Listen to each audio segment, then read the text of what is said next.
가상화폐에 대한 이야기를 매일매일 나눠보고 있습니다. 코인캐치 시간, 오늘은 고박스 이현일 고문과 함께 만나서 얘기를 나눠보도록 할게요. 안녕하세요. 네, 안녕하세요. 네, 반갑습니다. 자, 시세를 한번 확인해 보도록 할게요. 오늘 전반적으로 가상화폐 움직임이 심상치가 않습니다. 일단 비트코인 먼저 볼게요.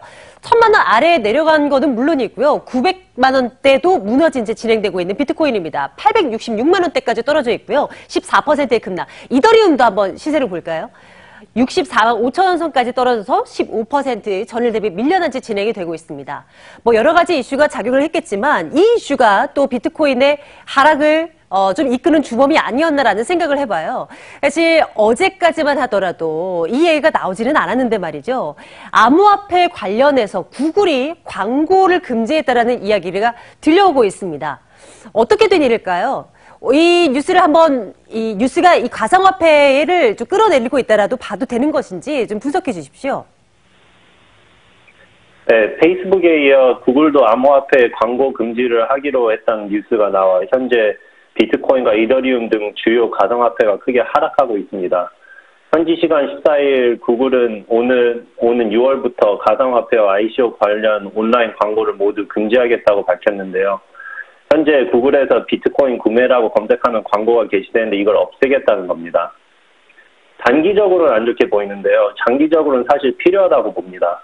현재 코인마켓캡 웹사이트 보시면 거의 1,600개의 암호화폐가 올라와 있고 최근에 사기 ICO도 많아져서 아직 암호화폐가 대중화되지 않은 시점에서는 작은 화폐 또는 사기 화폐들이 지속적으로 광고를 내지 못하게 막고 비트코인과 이더리움 같은 대형 화폐를 보호해주는 것이 좋다고 봅니다.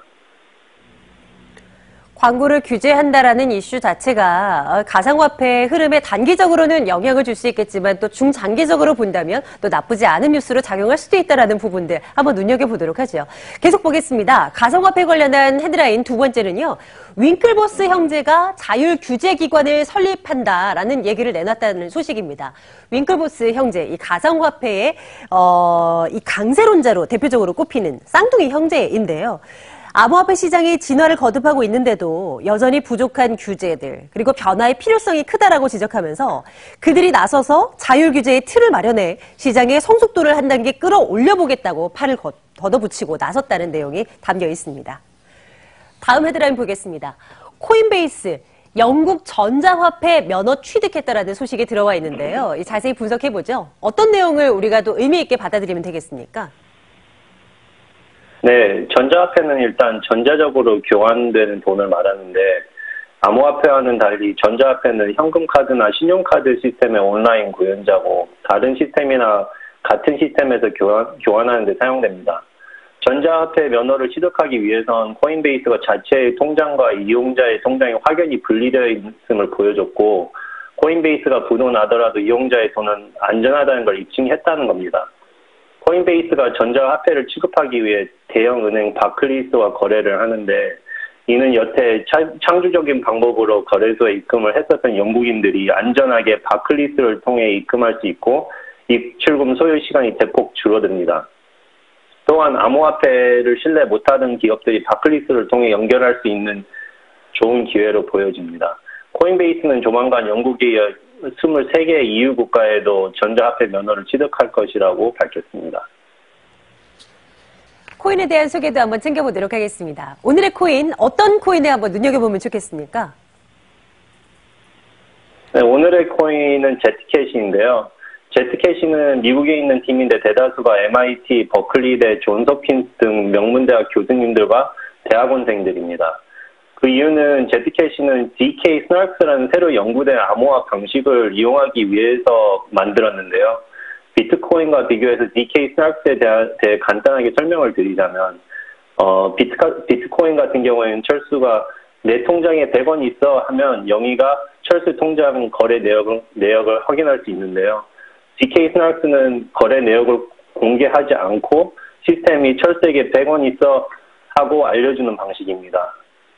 철수에게 100원이 있는지 시스템이 확인하려면 철수 거래 내역을 비밀번호를 누르고 들어가서 확인하는 건데 여기서 이 비밀번호가 제일 약점입니다.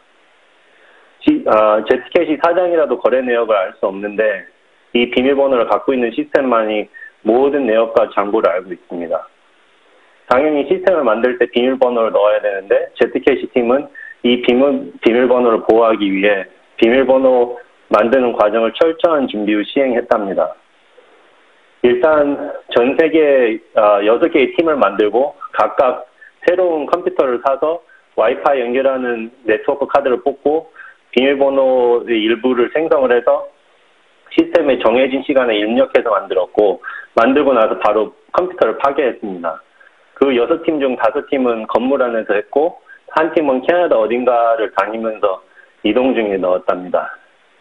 그 과정도 다큐 만든 사람하고 기자를 불러 비밀리에 녹화하고 기록했습니다. 이렇게 만들어진 Zcash 지갑 주소가 영문자 T와 Z로 시작하는 두 가지가 있는데, T로 시작하는 지갑 간의 거래는 비트코인과 동일하게 내역이 공개되어 있고요. Z로 시작하는 지갑 간의 거래는 아무도 읽을 수 없습니다. 물론 T로 시작하는 지갑과 Z로 시작하는 지갑 간에는 거래는 가능하고 내역은 부분적으로 읽을 수 있습니다. Zcash는 올해 오버윈터랑 세플링이라는 업그레이드 네트워크 성능과 보안을 높이는 데 집중한다고 하는데 자세한 내용은 밝히지 않고 있습니다. Zcash는 현재 곱박스에서 23만 원에 거래되고 있습니다. Zcash입니다. 오늘의 코인은요. 코인이 탄생한 배경에 대해서도 상세하게 이야기를 들어볼 수 있었네요. 고박스 5대 이현일 고문과 함께 말씀 나눴습니다. 오늘 말씀 고맙습니다.